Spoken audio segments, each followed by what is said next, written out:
Hello, hello. Welcome back to the Black Psych NP. First of all, I want to start this video by saying Happy New Year. Happy 2025. May this year bring you much love, much joy, and much peace.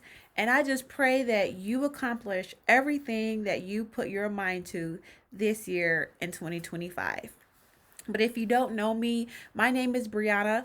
I also go by the Black Psych NP. And welcome back to my channel, or welcome if this is your first time. On this channel, I help people navigate their professional journey as psychiatric nurse practitioners. And today, I have a really good video. Today, we are going to be tackling a big question, and that is it worth being a psychiatric nurse practitioner in 2025? We'll also be discussing 5 tips to navigate the changing landscape and market for psychiatric nurse practitioners. So, why don't we go ahead and get started? First, let's talk about the job market. One thing I've noticed is that more psychiatric nurse practitioners are entering the field, making it more competitive. Let's just be honest. More professionals graduating is going to start saturating the market. And this saturation, unfortunately, has led to declining salaries. And unfortunately, many practitioners are accepting lower pay, partly because we're not fully aware of our own value. It's crucial to stay informed and advocate for yourself when negotiating your salary. And I'm speaking from the perspective of working as a psychiatric nurse practitioner in Michigan. And I know that a lot of times it's important to give specific numbers when talking about salaries and this type of important issue. So, from my perspective in Michigan, I would aim, even as a new grad, to aim for at least 150,000 or more. Know your worth and don't settle for less. Another trend that I've noticed in the psychiatric nurse practitioner job market is the rise of telehealth positions. Now, these telehealth positions, although yes, they do offer flexibility and convenience, don't get me wrong, I think that's very important, especially with how things changed after the COVID pandemic. I think that it's wonderful that we change and evolve with the times. However, the flip side of that is that it's important to remember at the same time the value of in-person interactions. Seeing patients face to face is invaluable. The type of assessment that you can get from a telehealth setting is not equal to, by any measure, to the type of assessment that you'll get in a face to face in person interaction. And I think that for your clients who are more stabilized, it's okay to do mostly telehealth, but try to see them at least 1 to 2 times a year, or as much as needed, but at a minimum twice a year. So it's just crucial. It's absolutely crucial in order to give comprehensive care to see our patients in person. So that's tip number one. Now, tip number two.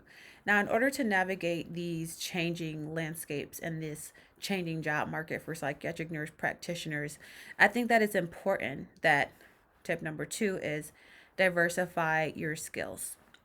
So, with the market becoming more saturated, it's beneficial to have a diverse skill set.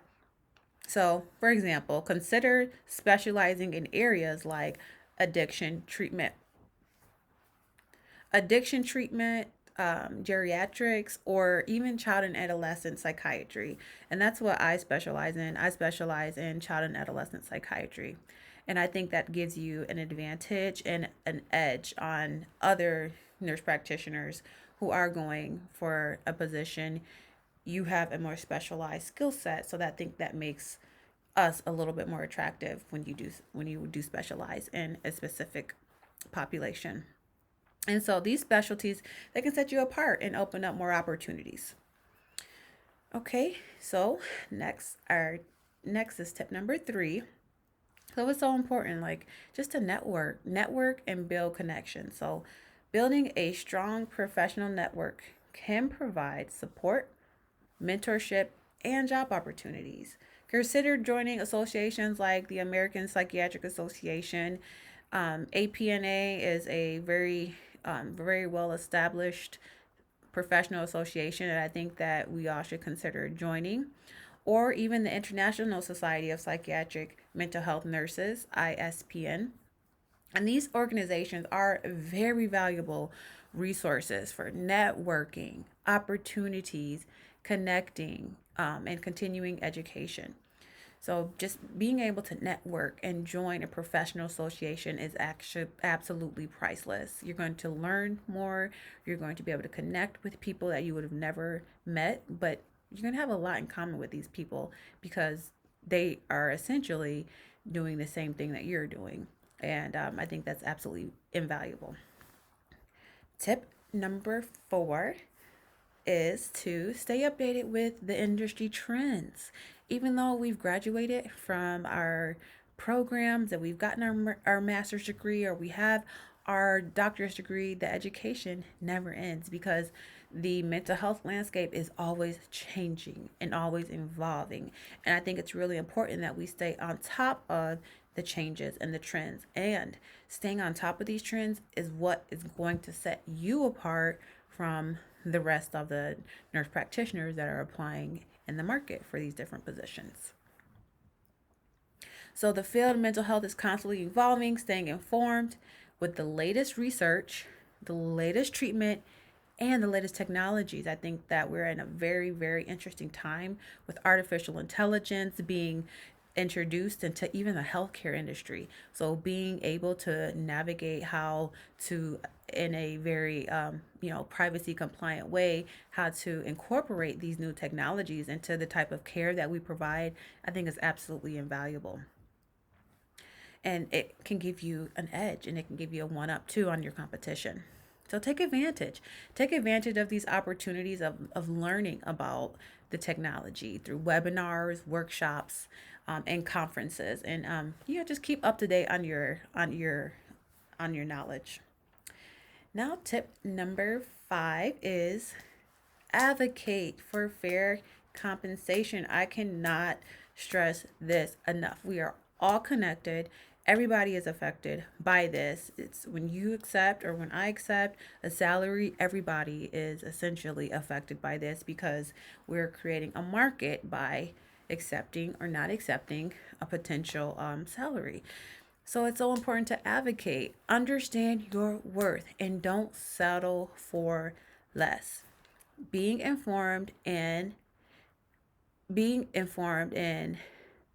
assertive about your salary expectations can help ensure you're compensated fairly.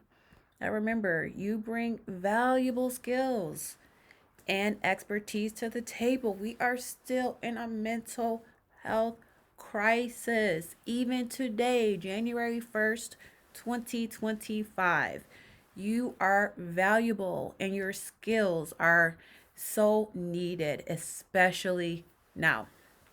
So make sure to advocate and be our very to advocate and be very negotiate your pay. Don't take the first number that they put on the table. You're worth it. So in conclusion, while the job market for psychiatric nurse practitioners in 2025 is evolving, I still personally believe that it is a rewarding career. I'm happy that I'm a nurse practitioner, and I think that a psychiatric nurse practitioner to be exact, and I think that I made the right choice in getting my degree and going into this field. And we're in the field to help people at the end of the day, and addressing the ongoing mental health disparities in our community is at the core of why we became nurse practitioners in the first place. So it's essential to know your worth, advocate for fair compensation, and support fellow nurse practitioners. Remember, each state has different dynamics, and my perspective is based on practicing in Michigan. So it's all about balancing your passion for helping others while making informed career decisions. Well, I hope that this video was helpful. Thank you for watching. If you found this video as a resource, or you may have learned something new or helpful in some way, don't forget to share and subscribe, and stay tuned for more videos coming your way. Happy New Year. Take care.